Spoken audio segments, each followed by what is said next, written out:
Hai, selamat pagi semuanya. Ini adalah hari Senin tanggal 8 September jam 8 pagi. Jadi long weekend kemarin aku banyak menghabiskan waktu untuk gym, main game. Banyak main game sih, main game, baca komik. Jadi aku nggak banyak aware nih sama perkembangan perkembangan pasca demo-demo minggu lalu, dan aku baru catch up lagi. Dan sepertinya tampaknya trajektorinya tuh udah relatif ke arah yang kita mau ya gitu ya. Ya nggak ada dramatic change yang gimana gimana. Well, potongan tunjangan dan semacamnya menurut aku kurang dramatis sih, masih gede banget, tapi ya oke. Maksudnya kita udah mengarah ke arah yang kita mau. Dan aku rasa setelah ini para pemangku kekuasaan itu kalau mau bikin ketentuan yang sewenang-wenang, mereka akan lebih mikir lagi gitu. Aku harap begitu. Terus aku juga lihat ada perdebatan tentang ini yang apa 17+8 itu tuh, tentang tuntutan kita. Ada yang mendebat itu, ada yang terus ada accusation ke arah mana, cuman aku belum bisa nangkep the whole picture, what is all about ya. Cuman ya udah gitu. Tapi kalau apa ya, kalau aku mau bilang yang paling unik dari situasi krisis kita ini sebenarnya itu respon presidennya nggak sih. Presiden kita tuh unik banget cara komunikasinya dan cara problem solvingnya. Oke, jadi waktu demo itu kan semalaman kita nggak dapet feedback dari nggak dapet feedback dari Bapak Presiden kita yang terhormat. Tahu-tahu dini hari ya, apa paginya gitu, ada tayang speech di akunnya Raffi Nagita. Kayak, hah, kok itu tuh kayak apa ya, kayak, bro, akun gue kekunci nih, postingan ini dong. Nggak tahu ya, tapi aku nggak tahu apa yang terjadi, kenapa postingnya di Raffi Nagita. Udah mah responnya lama, terus respon pertama yang muncul dari situ. Nah, ada aku ngerasa waktu yang speech pertama apa speech kedua ya, yang beliau itu ada mengadres kalau ini tuh makar dan terorisme gitu. Kayak khas banget kalau misalnya ada yang menyerang Prabowo atau mengkritik pemerintahan, pasti yang disalahin tuh dia tuduhan makar, terorisme, atau antek asing gitu. Dan ya demo didanai koruptor, demo didanai antek asing gitu. Kenapa tidak langkah pertamanya adalah periksa dulu apa tuntutan demonya, terus introspeksi diri gitu. Tapi enggak, presiden kita tuh memang punya cara yang unik gitu ya. Dan sebenarnya yang salah satu pemicu demo kemarin kan gara-gara gaji pejabat, penghasilan pejabat tuh terlewat tinggi di saat kita yang warga biasa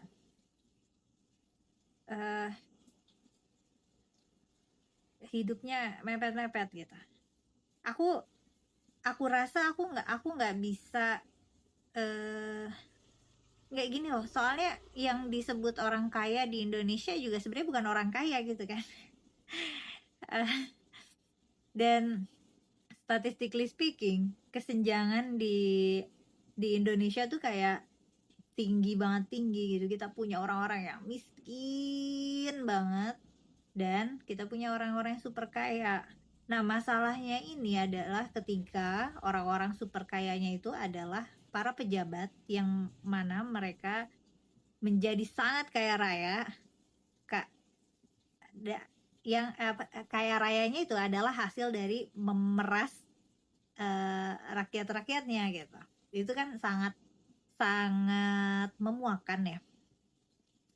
Nah,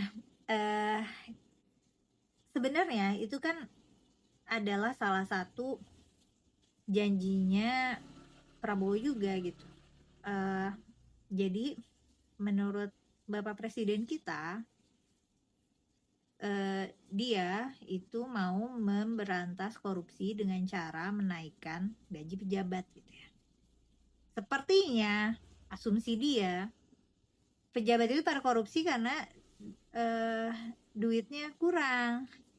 Tapi kan kita semua tidak setolol itu ya. Maksudnya kita tahu orang yang korupsi itu ya karena serakah, karena culas, karena tidak jujur.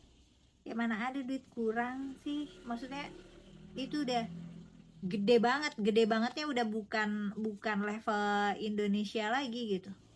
Itu apa ya? Itu udah benar-benar kalau misalnya jadi anggota DPR,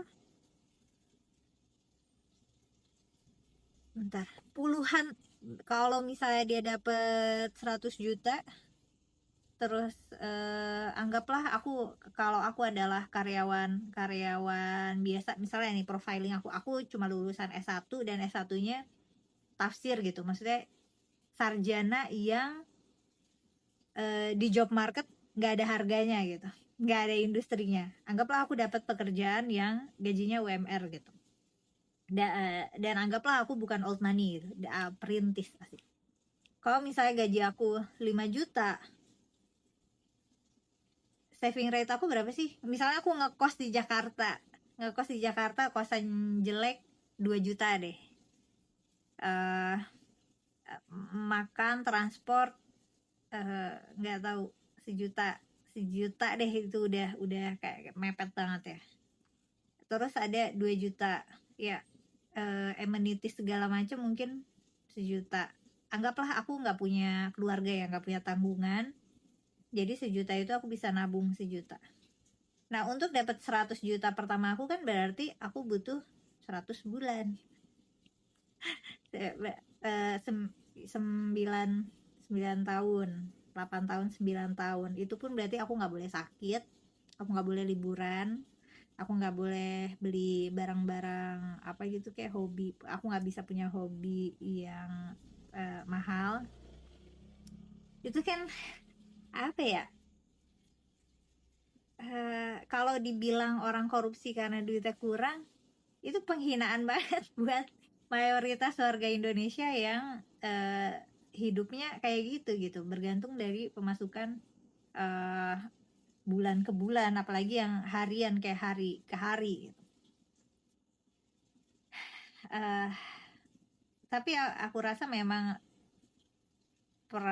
aku berasumsi gitu ya, Prabowo itu nggak pernah susah seumur hidupnya gitu, nggak pernah ngerasain yang namanya recehan itu berharga.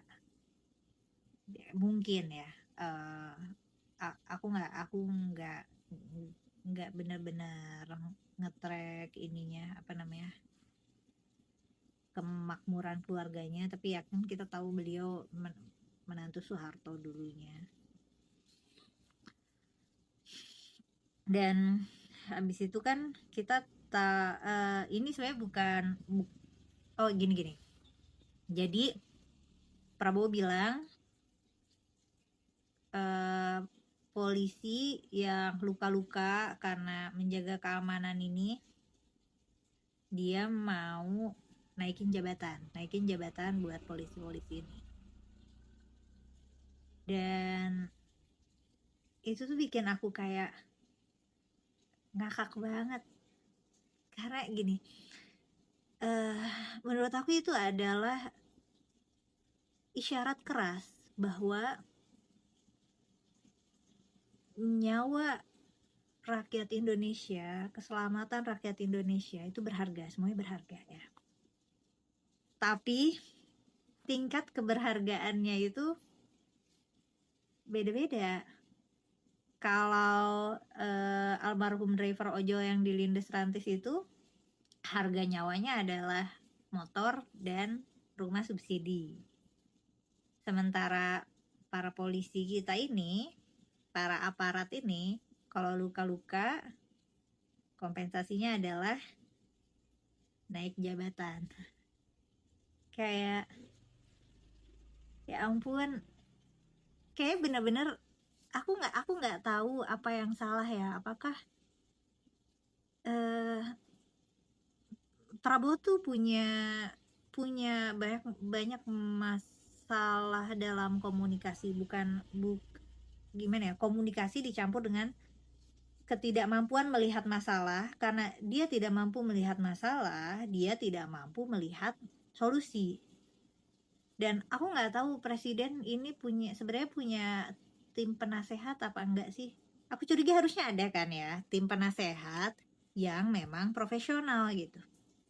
Tapi aku curiga watak bapak presiden kita nih kalau diatur juga dia nggak mau gitu. Kalau misalnya jangan bilang gitu ke publik, tidak bijaksana, bilangnya gini. Aku curiga dia bakal ngide-ngide sendiri. Tapi ya nggak tahu ya, ini adalah dugaanku. Tapi sebenarnya kan masalah komunikasi presiden ini bukan apa ya, keanehannya ini kan bukan hal yang kita baru tahu sekarang gitu. Ya memang waktu pas lagi pas ada Indonesia gelap kayak enggak, saya tiap pagi bangun Indonesia cerah, saya ketemu petani bahagia apa itu kayak gitu. Atau apa sih waktu dia bilang endasmu itu kenapa ya, aku lupa dia nge-address apa. Terus atau kalau dikritik apa juga kayak sorry ya gitu. Untuk level presiden itu tidak seperti level presiden ya gak sih, kayak level kayak kakek grumpy aja. Terus setiap aku tuh suka ngerasa apa yang beliau sampaikan tuh, ini bukan perasaan aku doang kan, tapi beneran apa yang beliau sampaikan tuh tidak ada substansi pentingnya gitu.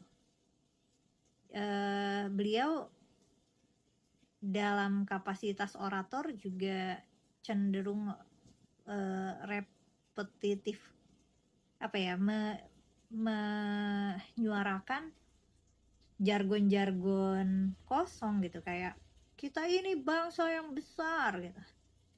Iya terus gitu. Kita aku nggak merasa ada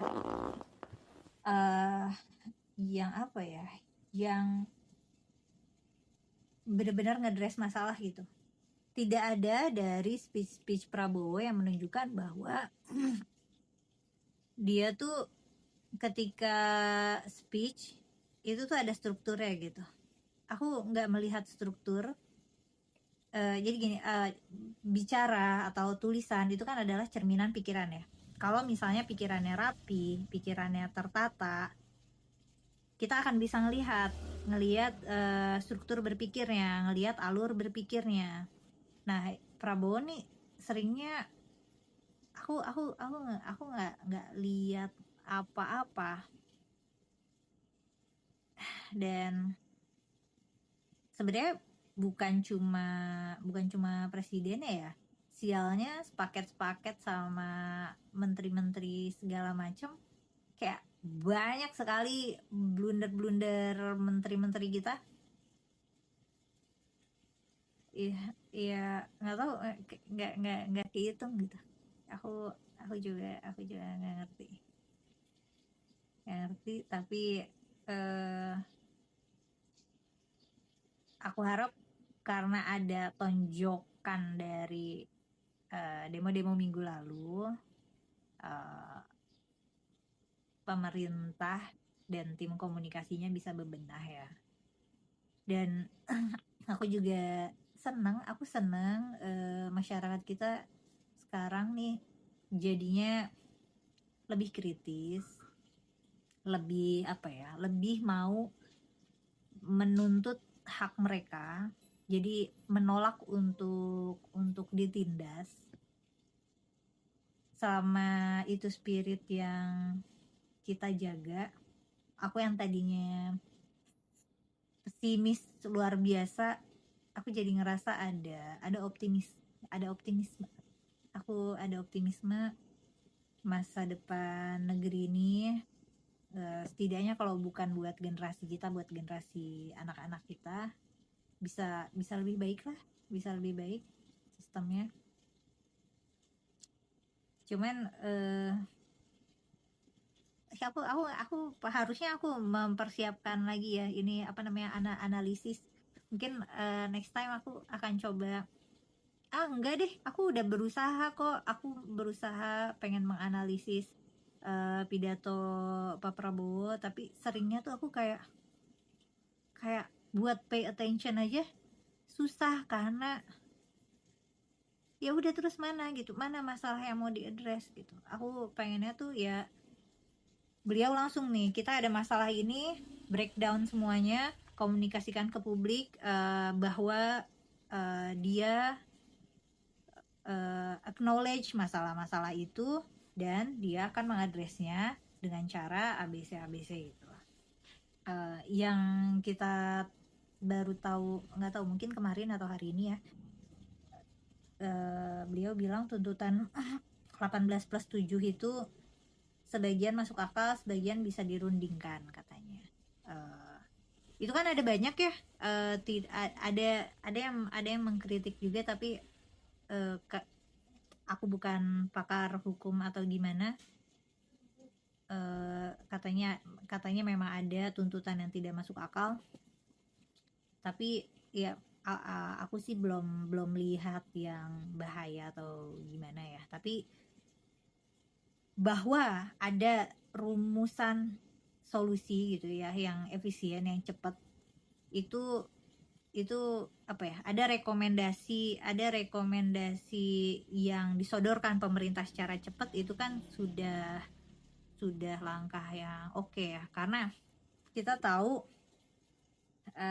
para anggota dewan kita nih kerjanya tuh kalau untuk ngurusin masalah undang-undang bisa lama banget, bertahun-tahun, tapi kadang bisa juga semalam jadi gitu. Tergantung ngerjain apa gitu. Jadi nggak tahu lah, tapi hari ini aku sepertinya bisa menjalani pekan ini dengan lebih optimis gitu deh. Ya udah, aku mau ngopi dulu, terus aku mau mandi dulu dan beraktivitas seperti biasa. Have a good weekend. Have a good day semuanya. Have a good weekday.